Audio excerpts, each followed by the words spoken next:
Coucou tout le monde, je suis vraiment très ravie de vous retrouver aujourd'hui. J'avoue que j'ai mis un peu plus de temps que d'habitude pour lancer ce nouvel épisode, mais j'ai été pas mal prise, j'avais beaucoup moins de temps pour moi, donc j'ai vraiment fait au mieux, mais je suis vraiment ravie de vous retrouver aujourd'hui et un énorme merci à vous qui avez pris de mes nouvelles depuis la dernière fois pour savoir si tout allait bien. Alors je vous rassure, tout va très bien. Je n'étais pas en vacances, malheureusement les doigts de pied en éventail. Je travaille tout l'été, donc ne vous inquiétez pas, je suis là, toujours présente. J'ai eu une production, un rendement moins important que d'habitude aussi, parce que j'avoue que je suis un petit peu plus fatiguée que d'habitude. Mais je suis toujours à fond dans ma passion du fil. Donc moi c'est toujours Jessica, j'ai 33 ans, encore pour un tout petit temps. Je vis en Lorraine du côté de Sarrebourg dans le 57 et c'est toujours un plaisir pour moi de vous conter mes aventures laineuses. Donc on va tout de suite démarrer avec les choses que j'ai terminées depuis la dernière fois. Alors cette fois-ci, j'ai préparé un petit peu mieux ce dont je voulais vous parler pour vous donner les noms exacts des designers ou designeuses. Au moins, je m'en mêle pas les pinceaux. Alors je commence tout de suite avec une bestiole que j'ai faite dans mes couleurs. On va tout de suite ouvrir le bal avec un peu de rose, bien évidemment. J'ai sorti le petit t-shirt rose pour l'occasion. Donc c'est un modèle de Picapo du livre Les Amis de Picapo 2. Donc c'est un modèle qui m'avait vraiment fait craquer dès le départ et je me suis dit il fallait que je le fasse. Je vous expliquerai. Alors attention, il arrive. Alors, est-ce que vous avez trouvé qui c'est? Là, bon là c'est facile hein, si vous ne trouvez pas. Hein. C'est le phoque, le petit phoque.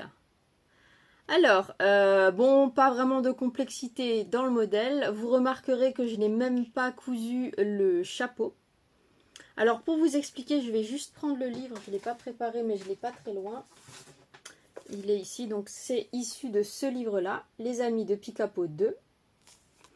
Pour juste vous montrer à quoi il est censé ressembler de base et à quoi il ressemble chez moi. Bien sûr, je ne sais pas quelle page il se trouve. Alors, où te caches-tu? On m'a dit donc qu'il va être à la fin, bien sûr. Ah là. Voilà le modèle de base. Vous avez vu son petit chapeau? Voilà le mien. Bon, bien sûr, je l'ai appuyé, hein, il est un peu plus volumineux sur le dessus. Mais ce n'est absolument pas un chapeau. Puisque mon diamètre ne rentre pas sur sa tête. Alors j'ai été un peu déçue, mais finalement je me dis que comme ça rend plutôt pas mal. Ça fait un peu béret, un petit peu béret pêcheur. Donc je vais juste encore rajouter, je pense, un petit pompon par là que je n'ai pas encore fait. Et voilà. Moi il me plaît bien, il est mignon, j'aime beaucoup les couleurs. Après je me suis aussi aperçue que le point avec double fil, je sais que beaucoup ne font pas traverser le fil à l'arrière des mailles. Moi je continue, je fais passer le fil dans mes mailles mais sur l'arrière et du coup je suis obligée de serrer le fil pour qu'on ne voit pas à travers l'autre couleur de fil et ça resserre.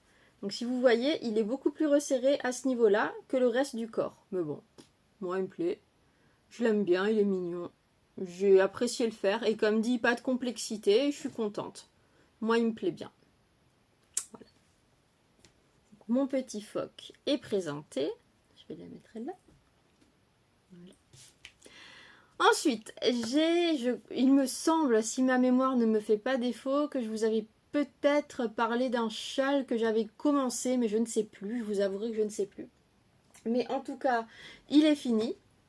Donc c'est un châle que j'ai toujours voulu faire. C'est un châle tête de mort. Mais si vous allez par exemple sur Pinterest ou Etsy ou d'autres plateformes, Ravelry et compagnie, il y a beaucoup de designs différents. Alors moi j'avais craqué sur un design mais je ne trouvais pas le diagramme qui allait avec.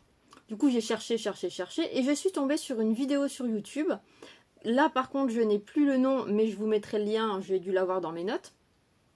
Et j'ai tout simplement recopié rang par rang, j'ai écrit tout ce que la dame disait et je l'ai reproduit. La vidéo n'est pas en français, mais bon, ça n'empêche pas de suivre correctement. Vous voyez, j'ai même pas rentré les fils, ce n'est pas sérieux. Donc je vais essayer de vous montrer ça. Ah si, on voit bien. Voilà. J'ai craqué sur ce modèle-là, j'ai beaucoup aimé. Il est bloqué, donc en plus vous voyez bien les motifs. J'ai utilisé un cake, un fil qui va du blanc vers le noir, un dégradé avec des petites paillettes 1000 mètres. J'ai pris 1000 mètres. Voilà. Je suis vraiment contente, ça fait un moment que je voulais m'en faire un et là je trouve que le modèle correspond vraiment à ce que j'attendais. Donc je suis ravie. Et c'était super agréable à faire. Il fallait juste vraiment regarder le début du rang pour ensuite faire le rang sans avoir besoin de regarder les notes. Donc ça c'était assez agréable. Donc ça a été un projet dont j'étais très contente. J'ai pas encore fait de photos parce que je n'ai pas revu ma sœur qui est censée servir de modèle. Alors attention si tu me regardes, la prochaine fois tu en auras quelques-uns à prendre en photo. Hein. Donc voilà pour le châle. Ensuite, oui, on m'a offert. Alors il faut savoir que ma maison est essentiellement rose et grise. Et dans mon jardin, j'ai des flamants roses à planter dans l'herbe qui me suivent depuis un paquet d'années, qui sont d'ailleurs plus roses, qui sont presque blancs, bref c'est un détail.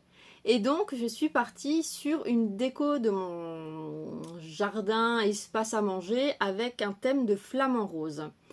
Et ma famille a gentiment cherché pour moi des flamants roses et ils n'en ont pas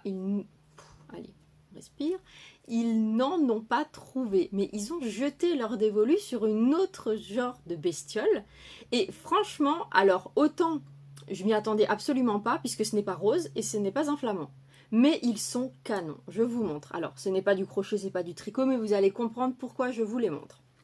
Donc voilà, là je vous en montre 2, mais j'en ai eu 3.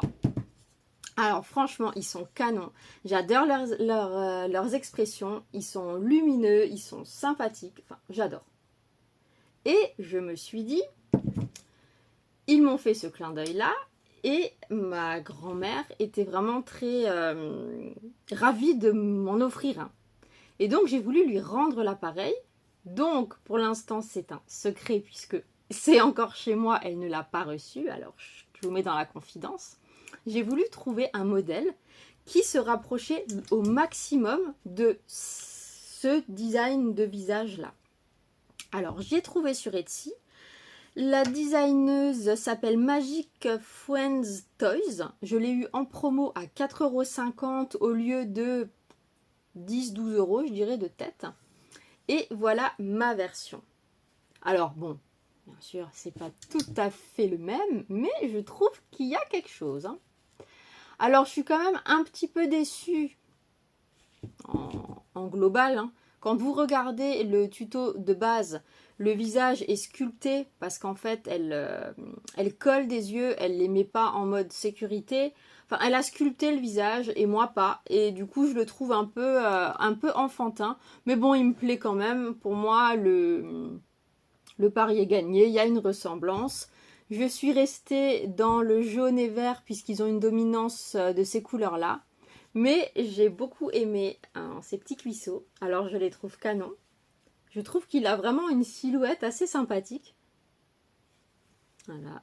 Les pieds, j'ai pas spécialement apprécié. Moi, j'aime bien quand effectivement les choses, il n'y a pas trop de couture. Mais cette façon-là de monter des pieds que j'ai déjà eu sur je ne sais plus quel modèle, vous faites la base du pied, vous terminez votre pied, vous rentrez votre fil, et ensuite avec votre crochet, vous montez des mailles sur les mailles du pied. Alors là, il faut faire attention parce qu'il faut être synchro sur les deux pieds. Il ne faut pas partir un peu trop en cacahuète. Ça va, je m'en suis sortie pas trop mal. Mais voilà, alors ça va être le petit clin d'œil que je vais offrir à ma grand-mère. J'espère que ça lui plaira, comme ça elle aura une petite pensée pour les miens. Voilà. Ensuite, alors ça c'est mon coup de cœur ultime. depuis que j'ai commencé il y a une dizaine d'années à crocheter, j'ai fait des napperons à mes débuts, que j'ai fait en je ne sais combien d'exemplaires, en je ne sais combien de couleurs, que j'ai offert à je ne sais combien de personnes. Et ça fait quelques mois que je me dis « Ah, ça serait sympa que j'en refasse ». Mais je ne me suis pas pris la motivation plus que ça à rechercher le diagramme, etc. Et en discutant avec une copine, coucou Clémence si tu me regardes, elle est venue sur ce napperon. Et je lui ai dit « Ah bah tiens, moi j'en ai déjà fait plusieurs, ils sont super sympas, agréables à faire et tout ça ». Et donc je me suis dit « Allez, je me lance, j'en refais ». Donc c'est un napperon, je ne sais même pas comment il s'appelle, napperon fleur, hein, voilà. Alors, franchement, super agréable à faire. Et le rendu, si vous posez quelque chose, vraiment, pour moi, c'est un napperon qui sert, qu'est-ce que je pourrais prendre comme exemple là, bon, je prends mon taille-crayon maintenant, je ne cherche pas très loin. Vous posez un petit vase ou quelque chose autour, au milieu, et je trouve que l'effet est plutôt fort sympathique. Donc j'en ai fait un. Ensuite, je me suis dit, bon, si déjà j'ai fait rose, gris, je vais faire gris, rose. Après, je me suis dit, bon, allez, on va faire rose, blanc. Des fois, je me demande où je trouve la motivation quand je regarde. Je me dis, j'ai fait tout ça à la suite, le même modèle. Ça doit être lassant. Mais au quatrième, j'ai arrêté. Hein. J'ai dit, stop, je m'arrête. Donc, j'ai mes 4 napperons. Très contente. Sur le coup, je me suis dit, je l'ai fait le jour où, voilà, j'en ai dans la bonne couleur. Et après ça, je suis tombée sur mon coup de cœur. Alors, attention, j'ai préparé une petite mise en scène pour vous le présenter. Je crois que vous l'avez vu là. On va dire que vous n'avez rien vu. Hein. Alors, vous m'excusez, je vais me servir une petite tasse de thé. Hein. Voilà. Alors, c'est une première partie. Vous avez la petite théière avec la petite tasse avec sa petite sous-tasse en dessous.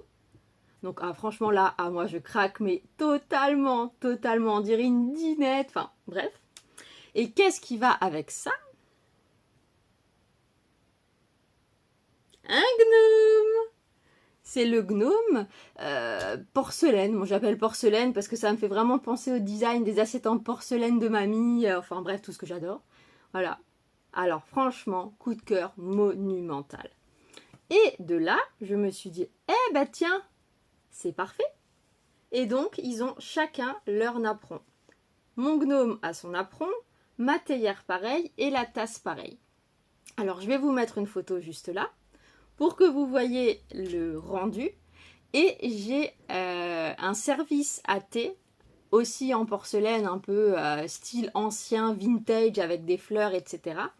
Donc, ça fait vraiment l'ensemble, mais je suis raide dingue de ce modèle.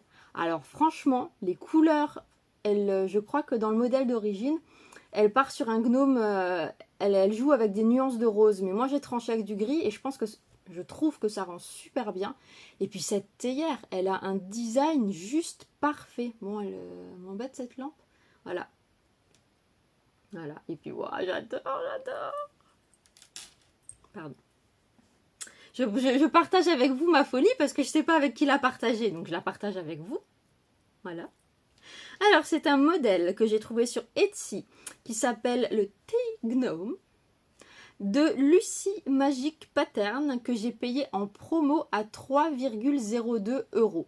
Alors, je ne sais plus combien il est en prix officiel, mais franchement, c'est trop canon, trop canon. Alors, la prochaine fois que j'invite les copines, eh ben, ils seront sur ma table en guise de décoration de table. Alors les filles, hein, venez, enfin les filles, les garçons, tous ceux qui tricotent, qui crochettent, venez chez moi, ça me donnera une occasion de sortir mon gnome porcelaine. Donc pour les choses terminées au crochet, je suis toute folle, ce modèle-là, il m'a tapé dans le cœur. Ah. Pour le crochet, j'ai terminé, j'ai fait des choses en couture aussi. Alors, par quoi commencer ? Je vous avais montré que j'avais déjà fait un sac pour transporter mon matériel de couture, mon matériel de crochet. Et maintenant, j'en ai fait un pour transporter mon matériel de tricot avec un tissu lama. Alors, entre parenthèses, j'ai tellement aimé ce tissu lama que j'en ai acheté 4 mètres à l'époque. Donc, j'ai de quoi faire. Hein. Voilà. Donc j'ai fait l'intérieur aussi avec du tissu lama. Donc ça c'est un modèle qui vient de la chaîne YouTube Le Monde de Melou. Si je dis pas de bêtises, Le Monde de Melou, tout à fait. Et j'ai voulu faire des petites pochettes assorties. Voilà. Mon objectif c'était de faire des pochettes puisque je voudrais ranger mes câbles des aiguilles circulaires puisque j'ai un kit interchangeable. Et donc je voulais faire vraiment une pochette par taille. Voilà, par taille de câble. C'est beaucoup plus simple. Et donc là j'en avais fait 2. Je me suis fait aussi un genre de petit porte-clés pour pas perdre une chute lama. Mais pour l'instant j'ai rien encore mis en place. Et les petites pochettes sont sur YouTube également de Saving Times. Voilà. Je l'ai aussi fait en version Snoopy pour ma soeur. Je vous mettrai une photo. Voilà, j'ai aussi fait ça. Mine de rien, j'ai quand même fait quelques bricoles. Hein. Je pensais pas en avoir fait autant. Et j'ai fait un peu de scrap, donc de scrapbooking. Ça faisait un moment que je n'en avais pas fait. Et j'aime bien quand j'invite des gens chez moi, la famille, etc., toujours offrir un petit cadeau, genre cadeau invité. Un peu comme à l'époque quand vous assistiez aux réunions, genre Tupperware, pour pas citer de marque ou les choses comme ça. Vous avez toujours un petit cadeau invité pour vous remercier d'être venu. Et donc moi, je continue ce principe-là chez moi. Parce que j'estime que si quelqu'un fait l'effort de venir à une invitation, eh ben, je trouve ça tout à fait normal de faire un petit clin d'œil, un petit présent, si j'ai le temps bien évidemment, hein, sans pression. Et donc là je suis partie sur une boîte donc en scrapbooking. Alors je ne sais pas si ça va vous intéresser, donc je ne vais pas m'étaler dessus. Donc je pars d'un papier noir que je découpe. C'est sur le même principe d'une boîte à explosion. Donc c'est une boîte où on enlève le couvercle, les 4 côtés s'ouvrent avec des petits cadeaux dedans. Moi je l'ai un peu designé différemment. Donc quand on l'ouvre, les 2 petites parois s'ouvrent. Voilà, j'ai marqué, voilà, c'est la fête. Là, il y a un petit crocodile. J'ai mis une petite bougie à pile et dedans une guirlande avec un flamant rose. Et voilà, j'ai offert ça aux invités. Alors, mine de rien, quand on voit comme ça, on se dit, ah, c'est bien et tout, mais ça prend un temps fou, surtout quand vous en faites plusieurs à la suite. Ça prend du temps, hein. Donc, pour tout ce que j'ai fait depuis la fois dernière, je pense qu'on est tout bon, voilà. En termes de choses en cours, alors c'est pas compliqué, j'ai une chose en cours et c'est du tricot. Je vous avais parlé la dernière fois d'un pull qui m'avait tapé à l'œil sur Instagram que j'avais vu passer du compte Les Tricotinettes. Alors en plus, pour mon plus grand bonheur, c'est un modèle qu'elle a mis en place gratuitement. Donc merci à vous, hein, parce que ça fait plaisir. Surtout quand on craque sur un modèle et que derrière on apprend qu'il est gratuit, c'est encore mieux. Donc j'ai commencé le pull, je vais vous montrer. J'ai bien avancé. Hein. Alors je suis restée dans mes couleurs, puisque pour moi quand j'avais vu, je suis en train de chercher mes papiers. J'ai mis ça où moi? Ah là. J'avais acheté lors d'un festival en début d'année de la laine chez Ikemade. Et quand j'ai vu ce modèle de pull, je me suis dit c'est bon, stop, réfléchis pas. Le jour où ce modèle est dispo, tu prendras ce fil. Donc je vous montre rapidement ça. Donc c'est un fil 100% laine mérinos ultra fine. Préconisé en aiguille 3, 3,5, 360 mètres pour 100 grammes. Alors en plus l'avantage de ce pull, c'est qu'avec ma taille, j'ai besoin de 2 écheveaux. Un de chaque couleur. Donc c'est royal puisque j'avais acheté un gris, un rose. Alors je vous montre ça tout de suite. Vous voyez les couleurs, il est trop beau. J'ai fait toute la partie du corps. À savoir que là, il me reste un rang à faire. Je suis censée répartir 30 augmentations et ensuite je rabats. Donc le corps sera terminé. Et pour les manches, c'est un design un peu de manche un peu bouffant comme ça, qui est plutôt sympa. Je l'ai essayé, franchement il est canon. Et j'aime beaucoup, c'est un pull qui est extrêmement cintré. Bon, ça se voit de toute façon, hein, il se resserre bien sur le bas. Qui épouse vraiment la silhouette, donc exactement ce que je cherche. Et j'ai vraiment hâte de continuer.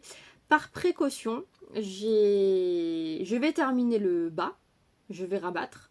Mais par contre, pour tout ce qui est manche, donc que j'ai mis en attente, je vais attendre gentiment de voir les copines pour avoir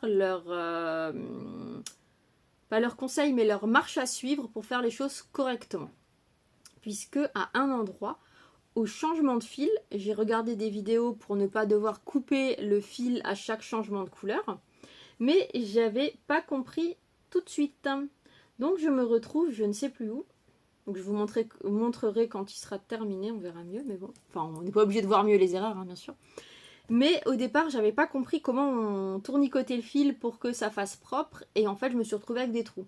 Donc pareil, je vais essayer de rafistoler un petit peu au mieux. Mais je suis quand même très contente dans l'ensemble. J'adore le modèle. J'ai rien dû reprendre en termes de taille. Tout colle à la perfection. Et j'ai suivi la taille 38, je crois. Oui, 38. Voilà, donc hâte de continuer ça et hâte de le porter quand il sera terminé pour vous tourner un épisode avec.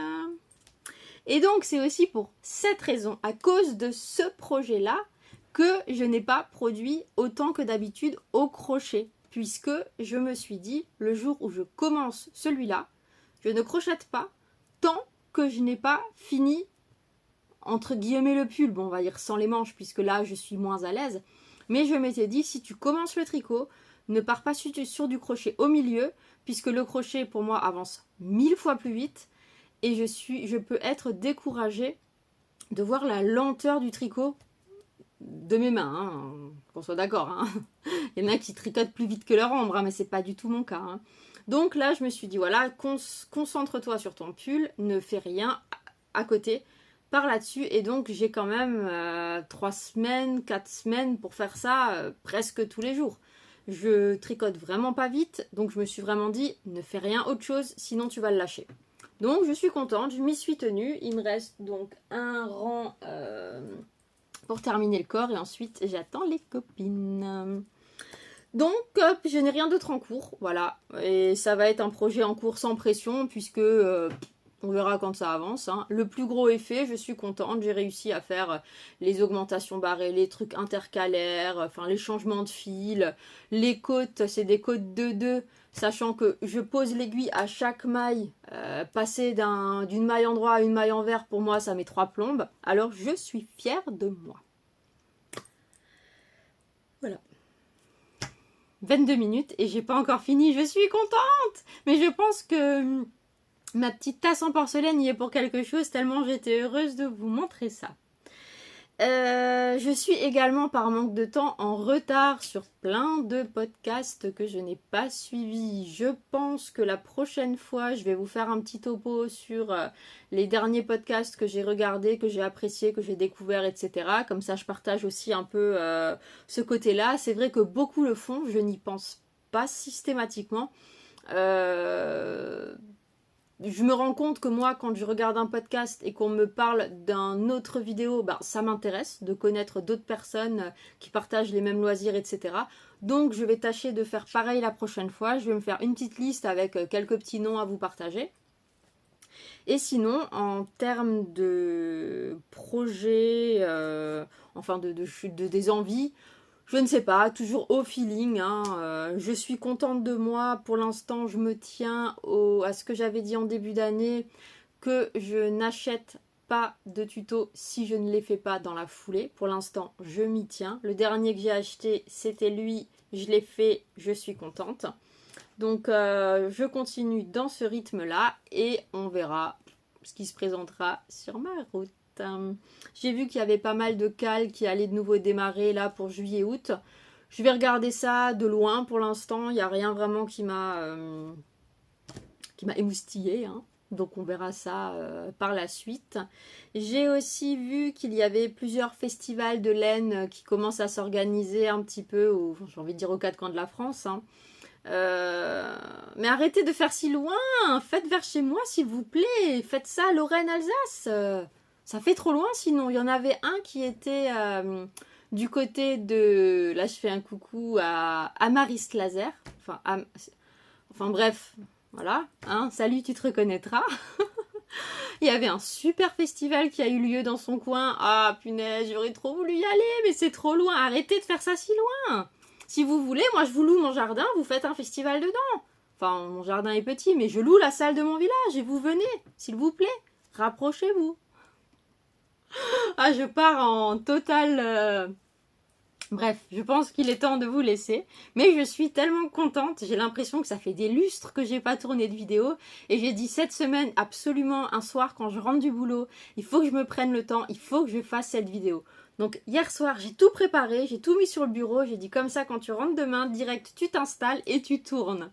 Donc vraiment un énorme merci à vous toujours d'être là, toujours un peu plus nombreux et nombreuses. Merci aussi de prendre de mes nouvelles régulièrement, mais vous imaginez même pas à quel point ça me fait plaisir. Je suis pas quelqu'un qui est entouré, comment dire, en réel. J'ai pas des millions de copains, de copines que je vois régulièrement. Donc de vous retrouver virtuellement, pour moi c'est une bouffée d'air, c'est un lâcher prise total. Donc merci à vous. Merci aussi aux quelques personnes que j'ai en réel, bien évidemment, hein, merci beaucoup. Et puis je vous dis bah, à très bientôt, et puis faites attention parce qu'il fait très chaud en ce moment, donc hydratez-vous et continuez à bien créer. Sur ce, je vous dis à bientôt, merci beaucoup.